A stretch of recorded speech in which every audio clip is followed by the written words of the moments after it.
Magandang gabi mga kaabi. So nauwi tayo ng Huwebes Santo kasi Huwebes Santo nga holiday ngayon. So kaya nauwi tayo at nakapag-video tayo. So salamat pala sa lahat ng mga nagla-like at nagko-comment sa mga video natin at sa mga nagpapa-shoutout naman. Sa susunod na video tayo mag-shoutout. So holiday pa naman bukas kaya makapag video pa tayo ulit bukas. Ayan. So bali update lang tayo. At kauwi ko nga lang, ito nga yung una nating ginawa, yung pagbibideo sa Kalapate at pag-update sa inyo mga kabi. At syempre, chinecheck natin to mga kabi kasi kinabahan nga ako kahapon. So akala ko, hindi makakauwi ngayon to. Kasi niload to ng dalawang pamangkin ko. Malakas kasi ulan dito kahapon, kagabi. So bali, basang-basa to yung apat na to. Kaya chinecheck ko ngayon, baka biglang magkasipon to kasi nga, alam nyo naman, summer. Tapos biglang naulan nga kahapon, basang-basa to kagabi bago na-load nga sa truck. Ayan, apat. So okay naman at nakauwi sila. So medyo kinabahan lang tayo kagabi. So ito yung mga young bird natin mga kabi. Nasaan ba yung dalawa na young bird pa natin na blue bar? Ayun, yung isang young bird natin na blue bar. Ay hindi, ano pala to? Yung pang summer race din natin no? Tatago. Tapos ito mga kabi, ito breeder natin to. So hindi ko pa nagagamit to, kay boss Sadyan to. Yan, kay paring Sadyan. May ibon na yan. So bali auction yan. Sa auction niya nabili yan, kaya talaga maganda yung linyada niyan. Kasi kapag ka-auction, alam nyo naman, wala namang ino-auction na hindi maganda yung linyada. Tapos ito, bigay din sa atin to ni paring Sadyan. Yan, yung puti na yan. So hanapan natin ang kapares. So okay naman at mukhang maganda naman yung katawan nito. Ipuin natin isa-isa. Ito yung si Borga 2 natin mga kabi. Yan, batang bata to, 3 months to 4 months old pa lang to mga kabi. Ayan, nakita nyo naman. Tsura pa lang. Medyo pumayat to. So medyo pumayat tong kalapati natin na to mga kabi. Ayan, so siguro nahirapan na ito itong last training. O kulang sila sa pagkain yan kasi hindi pa natin tansyado. Bukas matatansya na natin yung pagkain nila kasi nga naglagay tayo ng dalawang bagong young bird. Bukod dito sa dalawang bagong young bird natin na to, ayan, so eto muntik na mawala to mga kabi. So 2 days ata bago nakauwi to nung pinakawalan to. So ngayon viewing ulit siya kasama na itong choco natin. So bali pumitik siya nung pinakawala natin silang dalawa. Etong isa hindi naman pumitik. So bali dalawang beses na natin pinapakawalan to kaso hindi pa rumoronda kaya may chance pa na mawala to. So ito nawala to ng isang araw ata o 2 araw bago nakauwi. Ayan yung young bird natin na yan. So baka kinukulang yung kalapati natin na yun sa pagkain kasi mga big size yun mga kabi. Kung ito lang ng mga small size walang problema. Kasi nga ito nagpasok tayo ng dalawang young bird natin ito. Ayan. So kumakain naman na dito yan. At naka-viewing na nga yan. So mag-iisang linggo na, 4 na araw na sila naka-viewing. Binu-viewing natin. Pinapa-viewing pala natin kay Boston Ying. Ayan. Ayan, so dalawa. So magkaibang club yung nilalaruan na ito mga kabi. Sa south na yan. Young bird natin sa south. So ito, norte pa to. Ayan, so bata pa tong dalawa na to. Kailangan maparonda na natin para in case na magpa-summer race yung isang club na nagpapalaro pa ng south ngayon. So maisali na natin sila para lamang tayo. Kasi kapag ka nagkasakit yung kalapati natin, pwede na natin ihinto.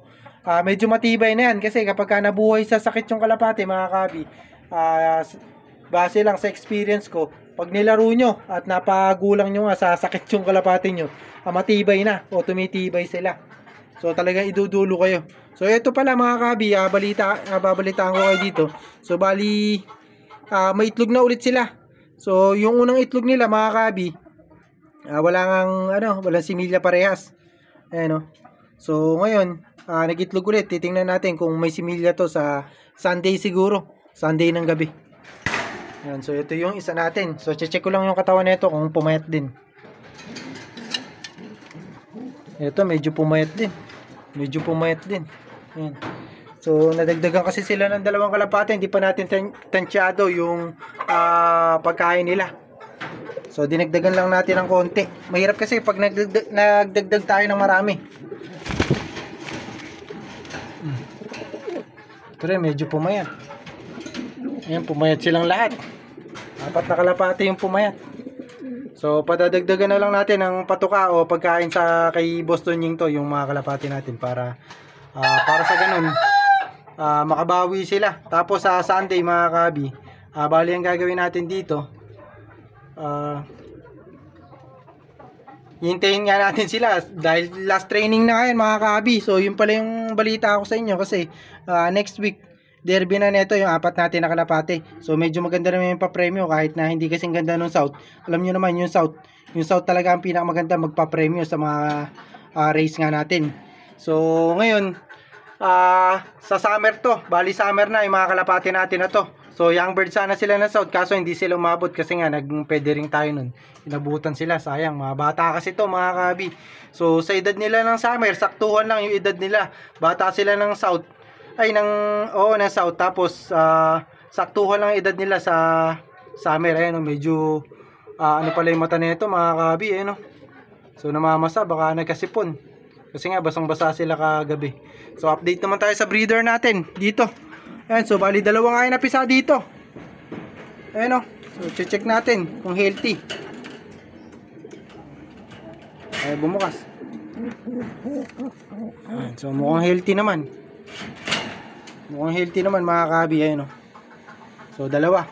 So bali bibili din tayo ng singsing pang MacArthur. Bali susuksukan na natin ang MacArthur to. Yung dalawa na to. Tapos may young bird tayo dito na isa. So check din natin yun mga kabi.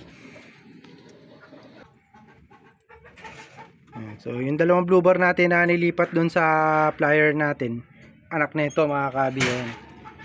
So bali 5 na yung anak nito sa atin na ilalaro natin. So sana makapagbuga sila kahit na isang champion lang mga kabi. Kasi 5 na yung anak nila. So titingnan ko kung magandang mag-anak to. Ayan, so yung finisher natin ng norte, back to back norte saka south. Ito yung nanay. Ayan yung hen na to. Ayan, so bali meron silang itlog. Titingnan ko kung ano pala itlog nito kasi pinasiter natin yung dalawang itlog dito. Kaso yung isa tinapo na nga dahil ayan. So bali yung etong one na to mga kabi, eto itlog nila to. Dalawa yung may similya, 3 itlog kasi to mga kabi. Yung isang itlog walang similya. Yung number 2 mga kabi, itlog ng checkered natin yun. Ayan, so ito, check natin to. Ito i-check natin na breeder natin mga kabi. Ayan. So ako natin, may isang anak sila eh. So titingnan ko kung mahahabol pa rito yung MacArthur. Ay hindi na. Hindi na mahahabol yung MacArthur dito. Saka ano to eh. Hindi sila ano.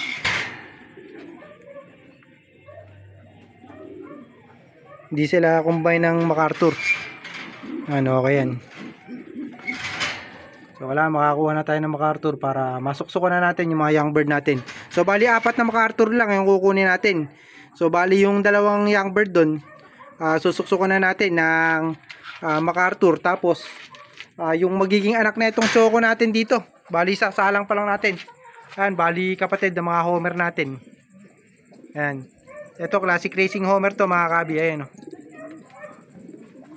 Paparis natin dito. So bali yung anak nila mga kabi, susuksukan natin ng MacArthur para malaman natin kung hindi lang sa norte. So kasi yung dalawang anak nila medyo maganda naman yung resulta. Okay naman kahit na medyo bata yung mga panglaban natin yun. Yung dalawang anak nila na panglaban natin sa 4 na panglaban natin yun, okay naman kahit na medyo bata. So titingnan natin kung makakapag-breed tayo ng kahit na pagka medyo magulang-gulang, maganda yung magiging resulta nila sa South.